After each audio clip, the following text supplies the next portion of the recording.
Estima-se que hoje no Brasil existam aproximadamente 15 milhões de pessoas portadoras de doenças raras.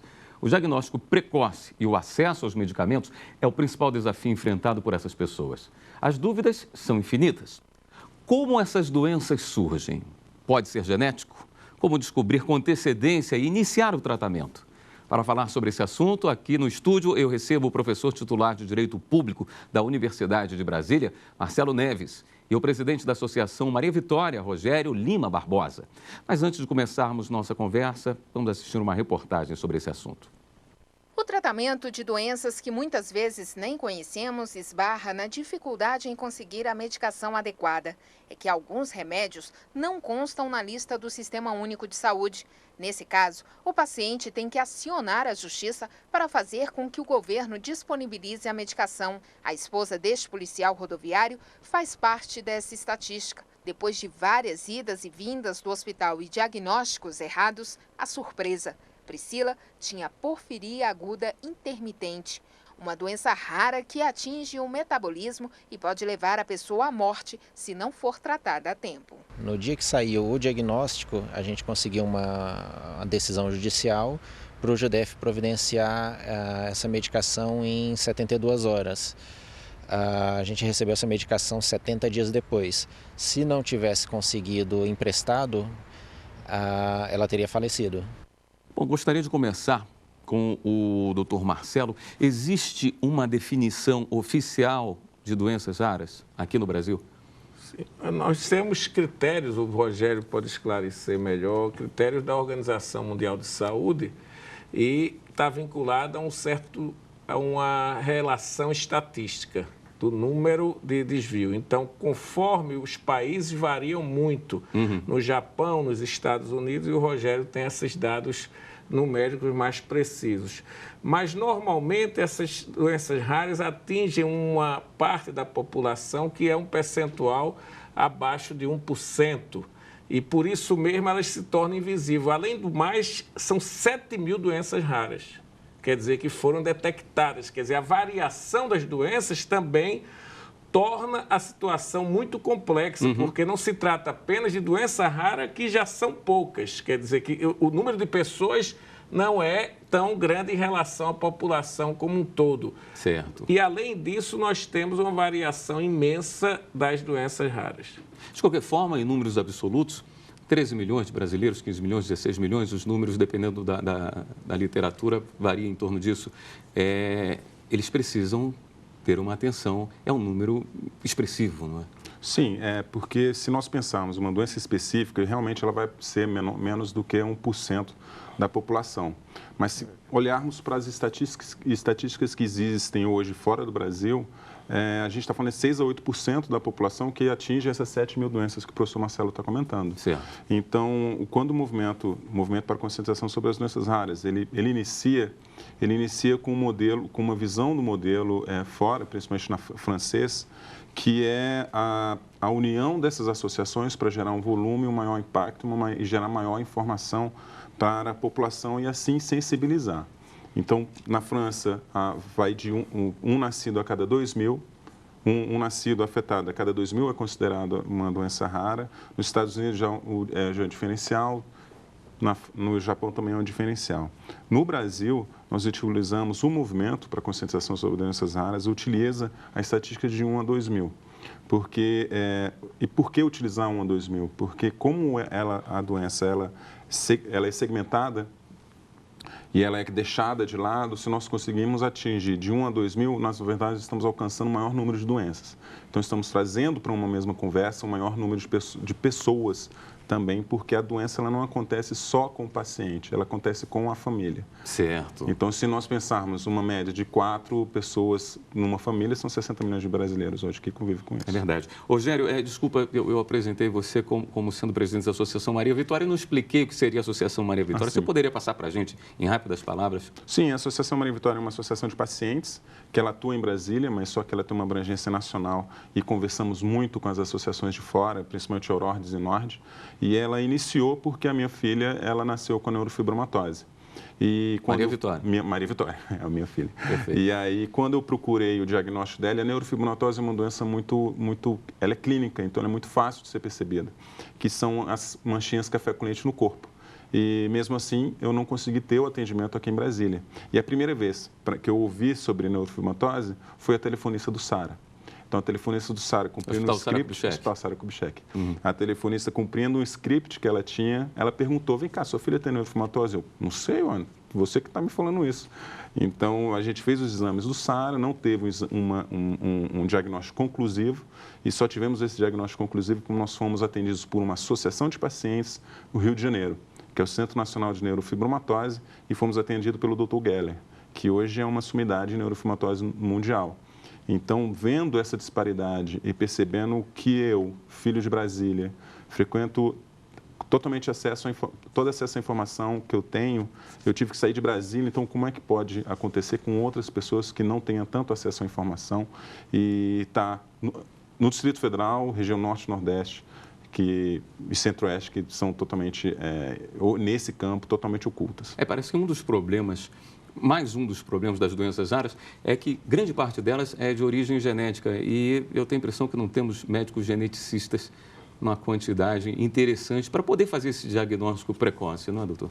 Sim, é difícil. Nós tivemos uma discussão também com cientistas da área num congresso recentemente realizado e um dos problemas exatamente são mais de 7 mil doenças raras e para detectar a droga adequada para verificar isso precisa pesquisas que são pesquisas que custam muito também. Então, além do diagnóstico ser difícil, faltam os especialistas e as pesquisas são muito limitadas. Por que as pesquisas são limitadas? Porque para a indústria farmacêutica, de certa maneira, não é lucrativo, como uma forma mais popular de doença que atinge uma grande parte da população. Então, nesse sentido, o próprio financiamento depende muito de fundos públicos que não tenham interesse no lucro, quer dizer, ou de associações civis.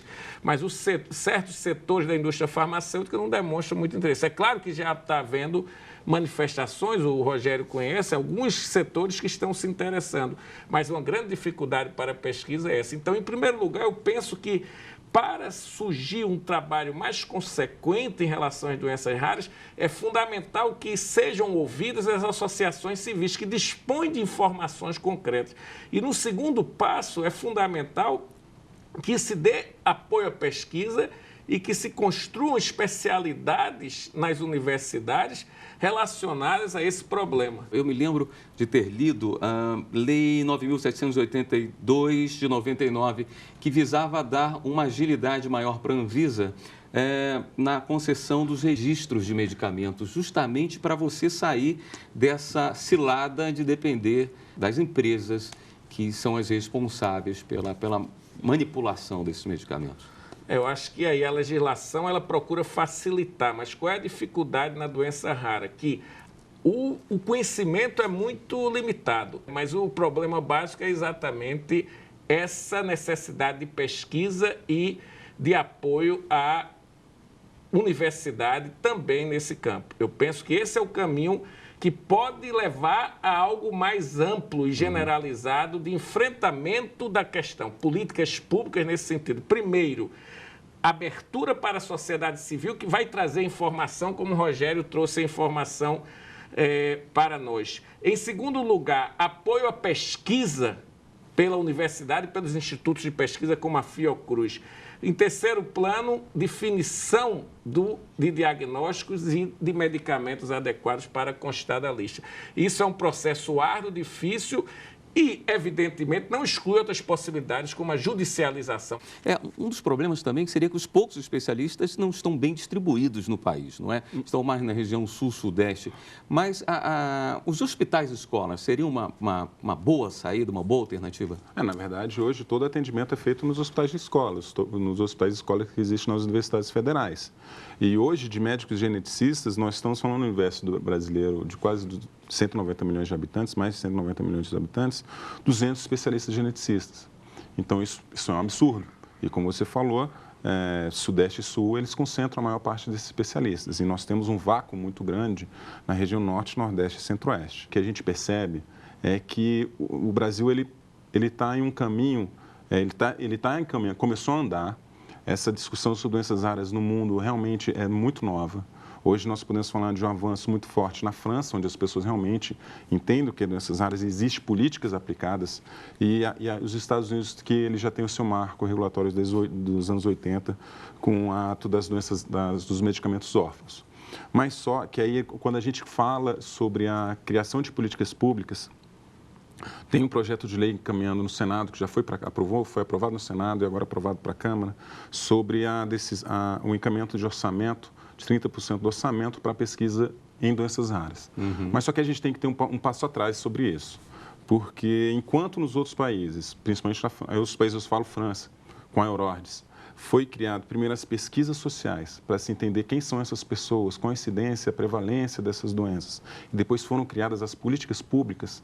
Nós estamos por um caminho onde nós vamos criar as políticas públicas e aí o Ministério da Saúde, que sempre fala da questão orçamentária, políticas públicas centradas na questão orçamentária.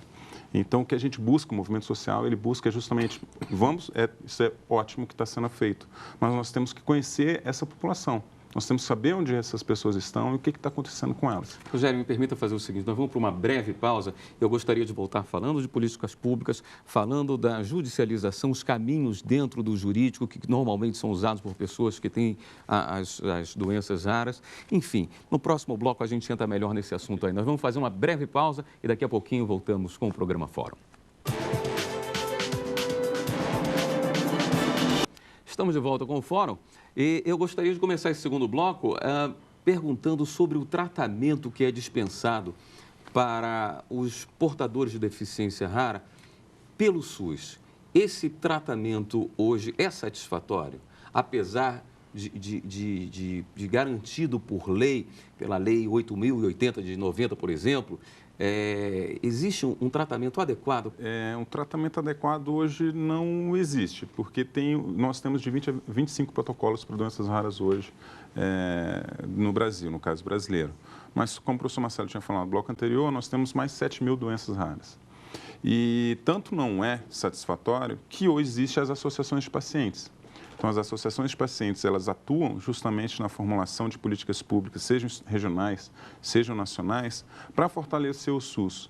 Porque nós pensamos da seguinte maneira, nós não queremos fazer um corte democrático e falar, como foi feito com o movimento da AIDS, e criar uma identidade nova, os raros ou os doentes raros. Então, nós acreditamos que o atendimento do SUS, por ele ser integral e pela característica da doença rara precisar de um atendimento multiprofissional, a ideia é que o SUS possa utilizar dessa base do atendimento multiprofissional para estruturar o próprio SUS, para estruturar o próprio atendimento à população. Esse olhar para as pessoas que têm doença rara no Brasil é algo novo? Muito novo. Muito novo, não só no Brasil. Desculpe te interromper, eu vi que existiam muitos projetos de lei, existem muitos estudos, enfim, parece que nós estamos ainda tateando, ainda descobrindo o caminho. Né? Sim, é muito novo, não só no Brasil, mas em todo o mundo. E no Brasil tem um grande envolvimento, já existiam ações anteriormente, mas desde 2010 houve um grande aumento dessa participação do movimento social na criação dessas políticas públicas. Então, nós temos políticas já sendo implantadas, não sendo implantadas, mas em trâmite, para Fundo Nacional de Doenças Raras, Programa de Doenças Raras, Dia Nacional de Doenças Raras, tudo isso nós vemos é tudo a partir de 2010. Então, hoje, as associações, quando se encontra e ela consegue o apoio, seja no judiciário, pela judicialização, onde ela consegue os medicamentos, ou no legislativo, tentando apoio para, de alguma forma, influenciar o Executivo, o Ministério da Saúde, para criar as condições de atendimento a essa população. Doutor Marcelo, é muito comum se buscar o judiciário para se resolver problemas da saúde. Inclusive, muito se discute a judicialização da saúde, foi motivo de ampla discussão aqui no Supremo Tribunal Federal, sempre no meio jurídico, tenta-se equilibrar essa situação. A saúde, que é precária para uma grande maioria da população, para quem está nessa situação de ter uma doença rara, imagino que seja ainda mais complicado. Muitas vezes o judiciário parece ser a única saída. O senhor não concorda que seja o melhor caminho, né? Vejam bem, é claro que quando estamos desesperados, nós devemos tentar qualquer via, inclusive a via judicial. O que me parece, porém, é que o judiciário não é o caminho mais adequado para tratar, para enfrentar-se o problema das doenças raras e do problema da saúde em geral no Brasil. Quer dizer, a questão da saúde em geral e das doenças raras as questões da saúde e das doenças raras dependem de políticas públicas que vai exigir uma postura do setor adequado do poder público, que é o executivo. É no executivo que poderá ser realizada adequadamente as políticas públicas de saúde. O legislativo pode criar legislação. Essa legislação poderá, porém, ser simbólica.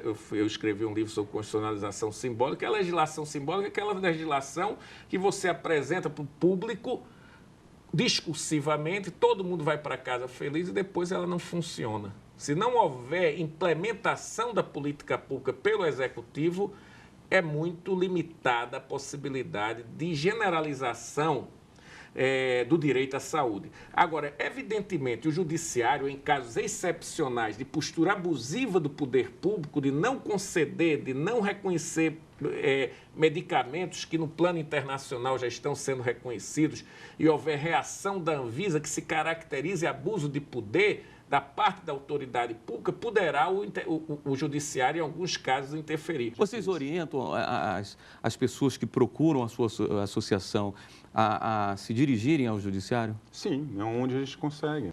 E aí, quando chega isso, ou é a garantia da vida, ou é uma qualidade de vida, que é a manutenção da vida. Então, quando a gente procura o judiciário, é justamente nesse momento. É justamente para garantir uma vida ou garantir a qualidade de vida. E o judiciário, eu estava até pensando como que a gente cria mecanismos para mostrar que o status quo hoje tem alguma coisa errada. A judicialização é uma, porque a partir do momento que nós começarmos a judicializar de uma maneira realmente efetiva e de uma maneira de grande massa, vai criar um grande problema, porque alguém vai ter que agir e alguém vai ter que fazer alguma coisa. E eu concordo plenamente com o professor que o judiciário não é a solução, ele é o caminho. Claro.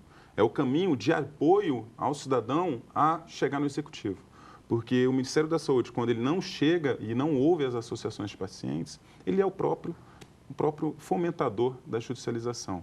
E aí, nessa questão das camadas sociais mais privilegiadas, a gente pode tomar como exemplo o movimento da AIDS. Lógico que eu não estou criticando o que existe hoje, mas pegando como exemplo o que nós já vivemos, que o SUS é uma própria construção social.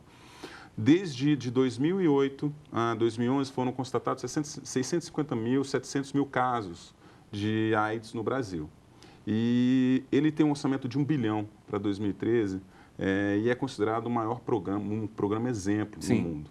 Então, como é que o Ministério da Saúde faz esse balanceamento e o porquê existe um programa de até 700 mil há 4 anos que foram diagnosticados, com cerca de 1 bilhão de orçamento dedicado para essa população, e do outro lado, uma população que são de 13 milhões de brasileiros que não tem nada?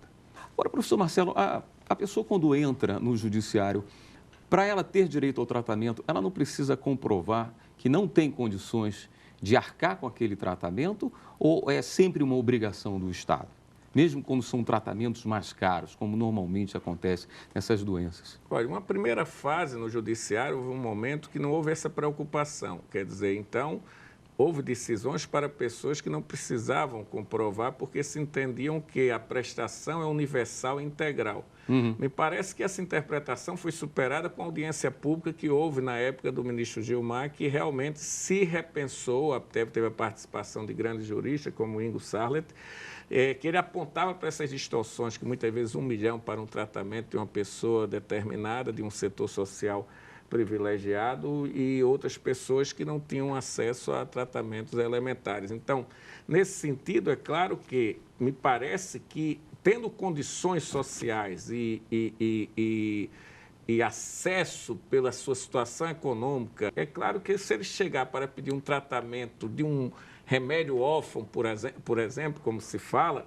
evidentemente isso me parece que é inadequado. O Estado está fortificando a injustiça social. Eu entendo que certas atuações judiciais em favor de setores privilegiados da comunidade, impondo ao poder público para tirar verbas imensas, nesse caso, pode se caracterizar uma fortificação de desigualdade, um privilégio maior para aqueles que poderiam, com seguros que são de primeira qualidade, tem seguros de nível internacional, que essas pessoas poderiam pagar sem abalar nenhum aspecto de sua vida social. Portanto, eu entendo que no mínimo para o judiciário atuar, tem que a pessoa, nesses casos de remédios de alto custo, provar que ela não tem condições sociais de manter aquele remédio, de manter o respectivo tratamento. Poderia explicar o que seriam remédios órfãos citados pelo professor? Os remédios órfãos, eles são aqueles remédios que eles precisam de um grande volume de pesquisa. Eles são direcionados justamente para esses tipos de doenças, essas doenças que muitos chamam de doenças órfãs ou negligenciadas. Então, um dos motivos que se fala sobre o problema orçamentário, o problema de desenvolver pesquisa para esses medicamentos, é que eles necessitam de um grande volume de dinheiro para ter essa pesquisa. Mas só que a gente tem um problema. A doença rara, a princípio, ela é rara, ela é difícil de acontecer. Então, para acontecer a pesquisa, tem que encontrar a doença, tem que encontrar a pessoa que é afetada, que queira participar de algum ensaio, de alguma pesquisa, e algo mais, encontrar uma pessoa que tenha os mesmos sintomas que elas, porque não é porque a doença genética, a doença rara, ela pode acontecer em irmãos gêmeos, onde um tem e o outro não, ou os dois tenham e totalmente diferente uma da outra. Perfeito. Então, é um grande problema, e aí nós temos questão orçamentária e questão do que se fala sobre não se desenvolve o medicamento porque a doença é rara. E aí tem uma outra questão. Acontece que algumas doenças mais raras, algumas doenças que elas têm uma incidência muito menor, essas têm remédio. Rogério, para encerrar, essas pessoas de casa que estão com dúvidas, a quem elas deveriam recorrer? Você gostaria de dar algum canal para se tirar alguma dúvida? Alguém que quiser pedir um socorro, uma orientação? Sim, eu acho hoje o nosso site é o www.amave.org, o nosso e-mail é amave@amave.org, ou pode ligar no telefone 61 9911 5093. Muito bem. Eu gostaria de agradecer a participação dos senhores e o programa de hoje fica por aqui. Nós conversamos com o professor titular de Direito Público da Universidade de Brasília, Marcelo Neves, e com o presidente da Associação Maria Vitória, Rogério Lima Barbosa. E você pode rever esse programa na página da TV Justiça. O endereço é www.tvjustiça.jus.br e também pode enviar sua sugestão, sua crítica para o programa. E-mail fórum@stf.jus.br. Até a próxima semana com mais uma edição do Fórum para você. Até lá.